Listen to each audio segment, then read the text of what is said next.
गोपालगंज के पूर्व सांसद काली प्रसाद पांडे अब नहीं रहे। जी सही सुन रहे हैं आप। राम मनोहर लोहिया हॉस्पिटल जो दिल्ली में है, उन्होंने उसी हॉस्पिटल में अपनी आखिरी सांस ली है। 22 अगस्त 2025 को लगभग रात्रि 9:30 में उनकी आखिरी सांस उन्होंने ली। यह खबर जो है उत्तर भारत के लिए बहुत दुखित है।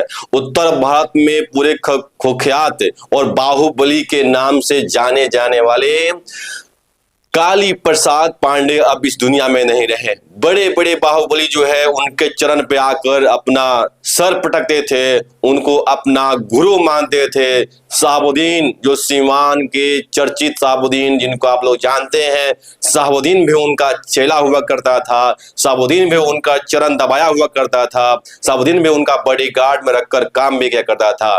वो काली पांडे अब इस दुनिया में नहीं रहे। काली पांडे 1980 में विधानसभा का चुनाव लड़े। 1980 में विधानसभा चुनाव लड़े, वो भी गोपालगंज जिले से ही लड़े, वो भी निर्दलीय लड़े। किसी पार्टी, सभी उस समय कांग्रेस की लहर थी, कांग्रेस की लहर को हवा हवाई कर दिया उन्होंने और निर्दलीय चुनाव लड़कर उन्होंने विधानसभा में पहुंचने का काम किया। फिर 1984 में लोकसभा चुनाव लड़ते हैं, जेल से ही नामांकन करते हैं काली प्रसाद पांडे और निर्दलीय फिर से वो चुनाव जीत जाते हैं और इतनी भारी मतों से चुनाव जीतते हैं कि पूरे भारत में उतने भारी मतों से चुनाव कोई जीतने वाला पहला सांसद वो होता है तो होता है काली प्रसाद पांडे। काली प्रसाद पांडे पूरे बहुमत से चुनाव जीत कर जाते हैं और जैसे ही संसद भवन में जाते हैं तो सभी वहां के सांसद खड़े होकर तालियों के गड़गड़ाहट से उनका स्वागत करते हैं। फूल मालाओं के बरसात की जाती है, उनका स्वागत होता है। काली प्रसाद पांडे इस शख्स का नाम है जिसको लोग लोहा बोलते हैं। एक प्रतिघात फिल्म आई थी, वो प्रतिघात फिल्म में जो विलन का रोल था, उस रोल से काली प्रसाद पांडे को भी बोला जाता था कि वो विलन में जो रोल है वो काली प्रसाद पांडे, वही काली प्रसाद पांडे है।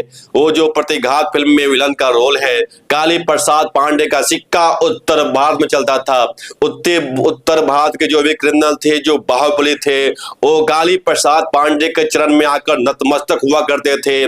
जितने भी बाहुबली थे उत्तर बिहार के, वो अपना गुरु मानते थे काली प्रसाद पांडे को। काली प्रसाद पांडे जो है अपना राजनीतिक करियर कांग्रेस से स्टार्ट किया था, कांग्रेस पार्टी जो है से स्टार्ट किया था और कांग्रेस पार्टी से कुछ दिन वो वहां से निकल गए थे, लोजपा से चुनाव लड़े। फिर जो उनका घर वापसी भी हुआ था, कांग्रेस से लगातार वो आते जाते रहे, लेकिन उनका दबदबा जो है पूरा उत्तर भारत में था। लोग कहते हैं कि ब्राह्मणों के जो सिरमौर होते हैं, ब्राह्मणों के सिरमौर कहने वाले काली प्रसाद पांडे अब इस दुनिया में नहीं रहे। ब्राह्मण समाज को एक बहुत बड़ा धक्का लगा है, ब्राह्मण समाज को बहुत बड़ा धक्का लगा। ब्राह्मण समाज लोग है, पूरे जो लोग हैं अफसोस में हैं कि काली प्रसाद पांडे जैसा छवि अब इस उत्तर भारत में कोई नहीं है। अब कौन आएगा हम लोग का मसीहा बनकर? काली प्रसाद पांडे तो अब इस समय नहीं रहे। काली प्रसाद पांडे, राम मनोहर लोहिया दिल्ली में उन्होंने अपनी आखिरी सांस ली है। रात्रि करीब 9:30 पर उन्होंने अपनी आखिरी सांस ली है।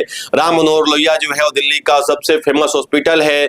कहा जाता है कि काली प्रसाद पांडे काफी लंबी समय से बीमार चल रहे थे। मैंने भी 2 साल पहले उनका इंटरव्यू किया था। लगभग 28 मिनट तक उन्होंने अपने बातों को रखी थी। उन्होंने कहा था, मैंने पूछा भी था कि क्या शहाबुद्दीन कहे जाते हैं कि शहाबुद्दीन आपका पैर दबाया करते थे, शहाबुद्दीन आपको बहुत मानते थे। लोग जिस शहाबुद्दीन के नाम से पूरा बिहार और सीवान कांपता था, सीवान थरथराता था, उस शहाबुद्दीन जो है आपका पैर दबाते थे और वो शहाबुद्दीन जो है आपको गुरु माना करते थे। उन्होंने कहा था कि यह वाक्य बिल्कुल सही है। शहाबुद्दीन हमारा जो है बहुत खास आदमी था। शहाबुद्दीन हमको अपना गुरु मानता था। यह बात कोई गलत नहीं है। आप देख सकते हैं कि उत्तर भारत के जो लोग थे, जो ब्राह्मण समाज के लोग थे, उनको एक बहुत बड़ा धक्का लगा है।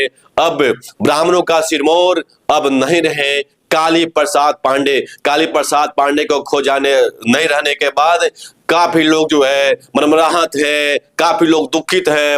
वो कह रहे हैं कि अब कौन आएगा मेरा मसीहा, कौन सुनेगा मेरी बातों को, कौन सुनेगा मेरी बातों को? काली प्रसाद पांडे तो नहीं रहे।